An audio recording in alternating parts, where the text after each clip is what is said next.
I want to thank our reader, Robin Vi Carpenter Briscoe, and Karen Drucker, Gary Lynn Floyd, and our music team for the fabulous music that supports the message today. We all have so many blessings, the gift of life among them, and sometimes we get hung up on the problems in our lives and forget to count our many blessings. So amidst the busyness of this holiday season, let's pause today to count our blessings and truly be grateful for them. Before we do that, I of course have a question for the week. What is the one choice you might make today to be aware of your many blessings? To make counting your blessings a spiritual practice, and to remember always to share your blessings. One more time. What's the one choice you can make today to be aware of your many blessings, to make counting your blessings a spiritual practice, and to remember always to share your blessings? Vicki Edwards wrote, "To be rich in blessings is to lead a blessed life." Truthfully, I think we're all rich in blessings. The trick is to recognize those blessings so we can lead that blessed life. We have this wonderful gift of choice, a gift that allows us to look at our lives and see the blessings or the struggles. I think there's a lot to be said for that old adage, one man's trash is another man's treasure. It might be said that one man's garbage is another man's blessing, because it's so true about how we see things, is it not? Camille Pizarro put it wonderfully when she said this: "Blessed are they who see beautiful things in humble places where other people see nothing." Have you ever walked into somebody's home that you've been to quite a bit and noticed something that you'd never noticed before and thought was very beautiful? Well, I'm the type of person that would comment on that and say, "That's so beautiful." And very often they say, "Well, it's been there for ages." Yep, the beauty was there, and I just wasn't noticing it. I wasn't taking the time to truly see that all that was there for me to see. It's easy for us to go about our days unaware of all the beauty that surrounds us. I have a question. Do any of you take the time to wake up and watch the sunrise? Or go outside during the dinner hour or while you're watching TV and watch the sunset? And yet, a lot of us probably do that when we're on vacation or at the beach where we think they're especially beautiful. Many of you probably know that I don't have a TV. Yet I do watch things on TV, and television can steal my peace as easily as it can create joy for me, like being able to watch a Hallmark movie, which I consider a blessing. Hey, I heard those groans out there, but I love Hallmark movies. They're predictable, and they always have people counting their blessings and seeing the good in each other.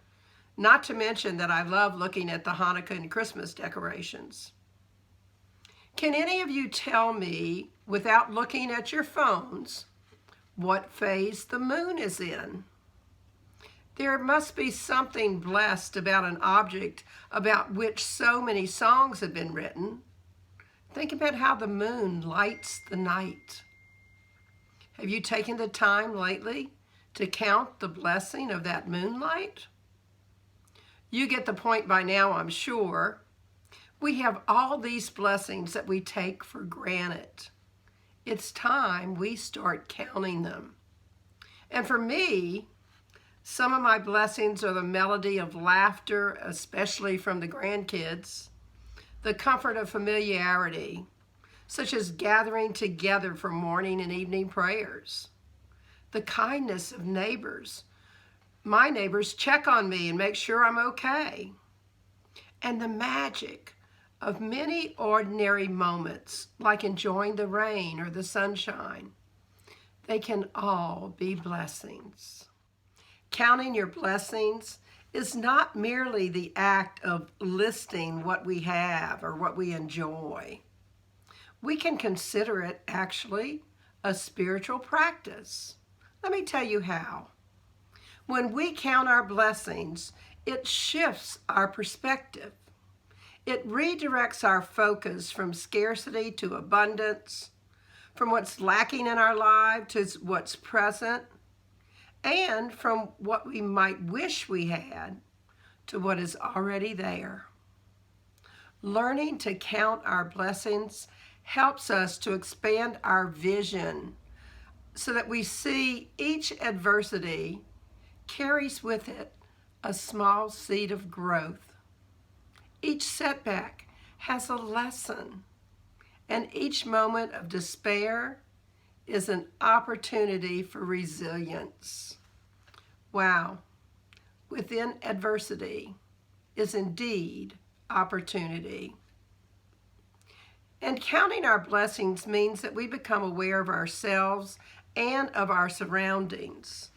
We recognize the treasures that reside within and around us. As I was saying, the beauty of a sunrise or a sunset, the glow of the moonlight, the warmth of a smile, the comfort of a loving embrace, or the joy that comes from sitting in the silence and allowing love from the divine to pour into your life. C.S. Lewis wrote, "When we lose one blessing, another is often most unexpectedly given in its place." I know that to be true in my life. As a matter of fact, sometimes the thing that I consider a problem turns out to be a blessing when I look back on it. I guess that's where that old adage comes, it was a blessing in disguise. I wonder what life would be like if we each took our problems and always saw them as blessings in disguise. I imagine the world would be a much more joyful place. A Course in Miracles provides this. In every difficulty, all distress, and each perplexity, Christ calls to you and gently says, "My brother, choose again." I wonder why we make life so challenging rather than just choosing again to see that this indeed might be a blessing in disguise, even though we might not actually see the bigger picture and we may need to wait for the blessing to appear. Sarah Van Brocknock said, "Expect to have hope rekindled. Expect your prayers to be answered in wondrous ways. The dry seasons in life do not last. The spring rains will come again." How do you think your life would be if you truly expected all your prayers to be answered? And what if I told you they always are? Jesus told us to know when we ask, it's given. And I think all too often we forget to notice how they're answered. Sometimes it might be with a "not yet." And our prayers are never ignored. So how might we rekindle hope when we might feel it's the dry season in our life? Jack Hyles suggests we become a blessing. He said this, "The biggest blessing in the whole world is being a blessing." And while we're not related, his name is actually spelled differently, I wholeheartedly agree with him because my biggest blessing is the joy I receive when I share my good and my love, and when I become a blessing to someone else who needed a shoulder to lean on a person that needed to share their sorrows, or perhaps even their joys, and just be listened to. And my personal favorite, a call for prayer, because everybody knows I love to pray, and that is always such a blessing to me. So there's a nice little story, and it's apropos for this season. For 10 years, there was always a small white envelope peeking through the branches of the Christmas tree at the Kennedy home. It was always the last gift open and held a special blessing. You see, Mike, father of 4 small boys at the time, and a devoted husband, hated Christmas. Not the true meaning of Christmas, but all the commercial aspects of it. And the overspending, the frantic running around to get a tie for Uncle Harry or dusting powder for Grandma. You know what it's like, I'm sure. Knowing that he felt that way, one year his wife Judy decided to bypass the usual shirt, tie, and socks and get something really special for Mike. After all, he really didn't need stuff. So several weeks before Christmas, Judy looked and looked for a special spark of inspiration so that she could get something special for her husband, Mike. Well, it came one afternoon as they sat in the bleachers watching their 12-year-olds wrestling in the school gym. It was a non-league match against a team sponsored by an inner-city church, and the kids on that team were dressed in old sneakers so ragged that the only thing holding them together were the shoelaces. And the team had no headgear. It was obviously a luxury that they couldn't afford. What a dramatic contrast to their son's team, where the boys were all dressed in blue and gold uniforms with matching helmets and sparkling new wrestling shoes. Well, the rag team had fun, but they were walloped. And as Mike watched the team go down, he turned to Judy and said, "I sure wish they could have at least won once. They have a lot of potential, but losing like this could take their heart right out of it. They have it hard enough." And that's when the idea hit Judy. That Christmas, Judy tucked a small white envelope in the boughs of the tree with a little note inside telling Mike that for Christmas, she had outfitted that entire wrestling team in his name. And every year after that, she found some way to continue the tradition. One year, she sent a group of handicapped kids to camp. One year, she put a deposit on an apartment for a pair of elderly brothers that they had known and whose house had burnt down. And on it went. Well, the kids grew up, and they had kids of their own, and for 25 years, that little white envelope became the highlight of Christmas. It was always the last gift open, and it always left everyone with a heart full of love and joy. And then the family lost Mike to cancer. And when Christmas rolled around, Judy told the kids she just didn't want to do Christmas that year. She said, "My feelings will pass, but Christmas will roll around another year," and she was certainly should be up to celebrating then. The kids got together, and the eldest one went and got their mother. There was no way she was going to be alone on Christmas. And all 4 of the boys, unbeknownst to each other, had put a small white envelope in the boughs of the tree that year in honor of their dad. I've read that story many times and it always touches my heart. Imagine if we each decided to do what Judy did for Mike and create that ripple effect. It affected her son so much that they all decided to keep the tradition. It would be wonderful if, rather than participating in the commercial chaos of the holidays, we reached out and became a blessing to those in need and shared our own abundance. Can you imagine the looks on that small team's faces when they received those new uniforms and sneakers? Or the joy the children had from going to camp? When we share our blessings, we take time to lift the vibration of the planet. Remember that vibrational chart I showed you a couple weeks ago? Well, I looked it up, and gratitude is a 900 on the 1000 scale. Wow, don't we all want to be there energetically?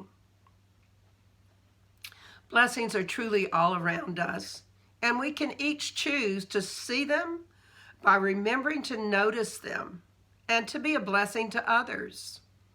Ultimately, counting our blessings isn't just about acknowledging what we have. It's about embracing a way of being, one that fills our hearts with humility, grace, and an unwavering appreciation for the mosaic of experiences that shape our lives. So, as they sang in the movie White Christmas, when you're worried and cannot sleep, count your blessings. It does say instead of sheep, but just count your blessings. It's a delightful way of falling asleep. I know.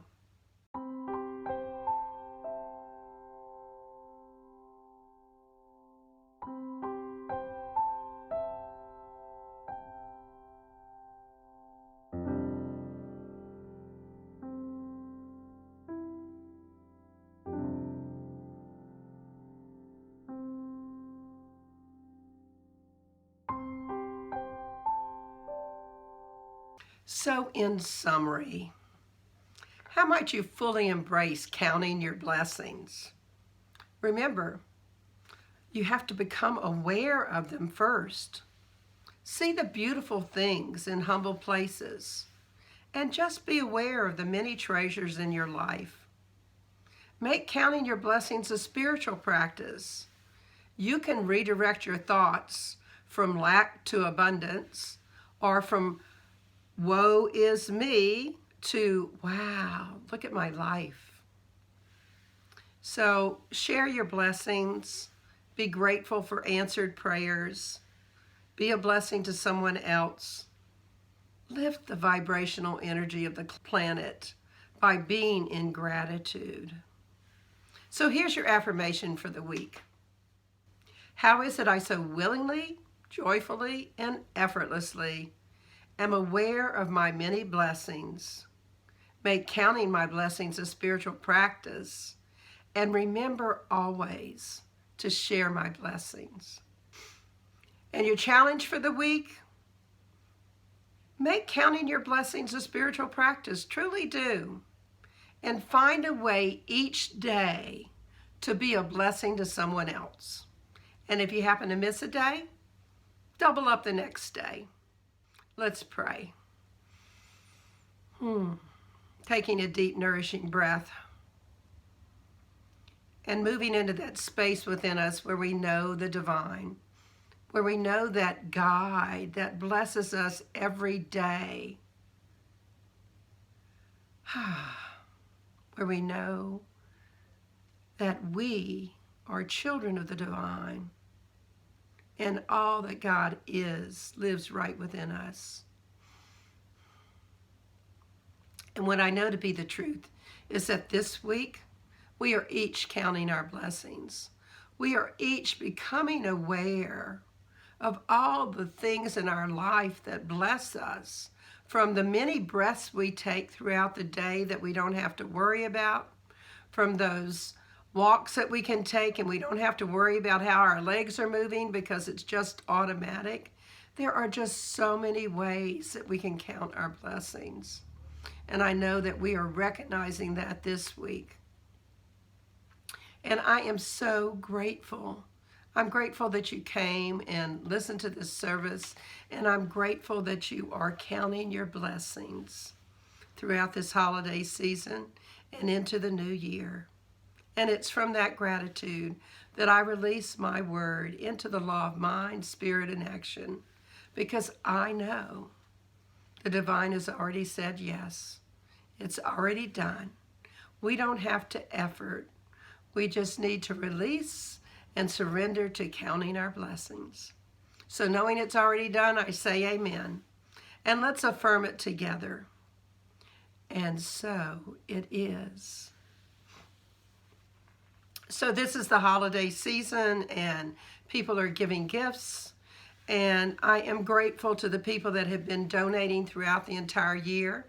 And I hope that everyone that feels connected to this community will remember to send in a little donation as a Christmas gift to the community. I appreciate all of your donations. Enjoy our offertory song.